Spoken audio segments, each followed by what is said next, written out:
Malinhinang ginahasa at minolestya raw ng sariling tiyuhin at lolo ang isang 11 taong gulang na babae.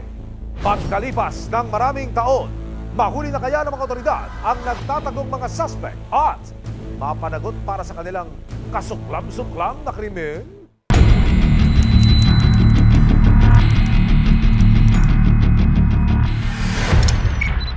April 2023, nakatanggap ang barangay Sangandaan ng nakababakalang tawag mula sa principal ng isang paaralan.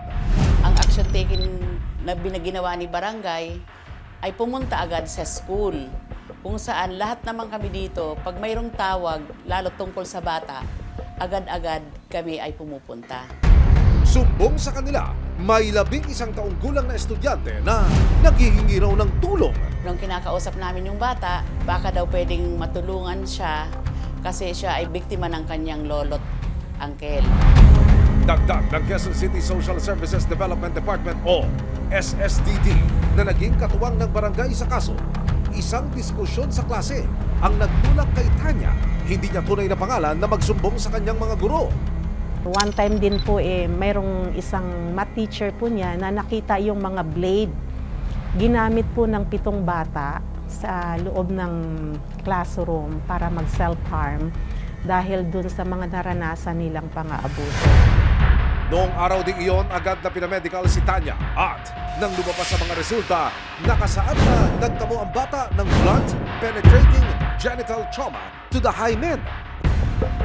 Resibo na inabuso at pinagsamantalahan ng musmos. Simula 2018, 11 years old pa lang siya that time. Ang una pong nag-abuso sa kanya ay yung kanyang tiyuhin, maternal uncle. Paulit-ulit po yon. Pero ang mas masaklap, ang ina mismo ni Tanya, hindi pinaniniwalaan ang sarili niyang anak. Mother, sabi namin, may problem yung anak mo. Alam mo ba to? Hindi totoo yan. Mabait ang tatay ko at hindi gagawin ng kapatid ko yan. Dahil sarado ang isip ng ina ni Tanya, nagpasya ang mga social worker na kumilos na at gumawa ng sariling mga aksyon. So tumawag kami ng SSDD, sila yung kasi yung mga officer na magdi-decide para sa bata. Ang sabi nila sa amin, pagkatapos mag-medical, kasama yung mga blatter, dalhin sa amin. Umiiyak siya, akala niya wala nang tutulong sa kanya. Akala niya wala siyang masasandalan kasi 4 years na siyang ginagahasa. Sa gitna ng pagtitiwala ni Tanya sa mga social worker ng barangay at ng SSDD, ibinunyag niya na sa kanilang takanan, hindi lang siya ang inaabuso ng kanyang lolo at tiyuhin. Biktima rin po ang ate ko pero wala siyang kakayanan na magsumbong kasi wala naman siyang masandalan. Sa paintulot ng SSDD at mga social worker, nahanap ng resibo si Tanya na nasa 8 gulang na ngayon. Magdadalawang taon na mula nang nakalabas siya sa shelter. Na-shelter ako noong 2023, grade 9 ako, 15 years old. 7 months po yung tinagal ko sa loob ng shelter. Nakita ko naman siyang nakatulong kasi ang dami ko din naman pong naging experience sa loob. Kwento ni Tanya sa resibo, mabait ang kanyang tiyuhin sa kanya noong magkasama sila sa bahay. Panay bigay pangaraw nito ng pangbaon at pagkain sa kanya. Close kami noon. Hindi mo maiisip na magaganon ka niya kasi every time na may gusto ako before, binibigay niya pag may pera siya. Parang hindi mo maiisip na may ganun siyang gustong gawin sa'yo. Ang kanyang lolo naman daw na noong 2020 lang niya nakasama sa iisang bahay, dinaraan sa takot ang pang-aabuso sa kanya. Inaaya niya talaga ako verbal. Ganun po. Pag pumapalag po ako, pag every time na sinasabi ko mali yung ginagawa niya or magsusumbong ako, yun po, nagkakaroon ng threats. Para naman sa kapatid ni Tanya na nooy 16 na taong gulang nang makaranas ng pangmomolestya, nauunawaan daw niya ang kanilang ina na mag-isa silang itinaguyod. I was 16 by that time, so minor then, and same goes with my sister. Nagalit ako kasi ang bata pa niya, and at the same time, lolo tsaka tito namin sila. Pinakita na yung medical legal, tapos nagulat na lang ako kasi sabi ko, hindi pa nagsumbong sa'yo, ma. To be honest, ayun yung araw na kauna-unang beses ko nakita si mama na sobrang fragile. December 3, 2025, ibinaba na ang warrant of arrest para sa 34 na taong gulang niyang tiyuhin na itatago namin sa pangalang Raymond. At ama nito na si alias Gardo, 64 na taong gulang. May 5 counts siya na acts of lascivious business. Mayroon din sexual assault. Doon naman sa tatay, meron siyang qualified rape.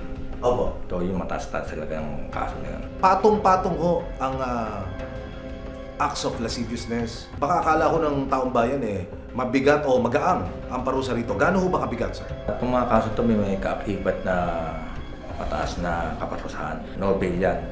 Pero yung mga bagay na ginawa ni na acts of lasciviousness, may mga piyansa naman siya. Pero sa dami ng ginawa niya, malaking halaga para siya makalabas. Ang tiyuhin ni Tanya at Raquel, wanted para sa sexual assault at 5 counts ng acts of lasciviousness sa ilalim ng Republic Act 7610 o Special Protection of Children Against Abuse, Exploitation, and Discrimination Act. Habang ang kanilang lolo na si Gato hindi niya tunay na pangalan, kinasuhan ng qualified rape, 5 counts of acts of lasciviousness, 5 counts of lasciviousness in relation to RA 7610 at 3 counts ng sexual assault. Sa loob ng halos 3 buwan, inalam ng Quezon City Police District kung saan na naglalagi ang mag-ama. Hindi nagtagal, nakumpirmang nagtatago na raw ang dalawa sa isang bayan sa Nueva Ecija. Pero dahil malapalos daw kung magpalipat-lipat ang mag-ama, pumasok na sila sa most wanted list ng regional at district level ng Philippine National Police.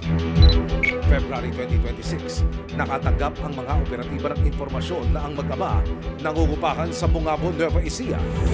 Agad na nagtasa ng operation ang QCPD DSOU para ihain na ang long overdue na warrant of arrest.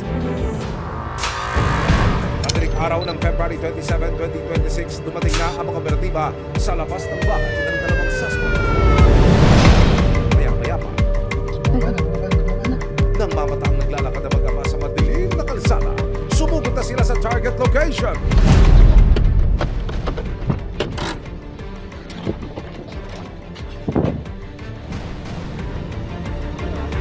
Mga taga Quezon City Police kami, sir.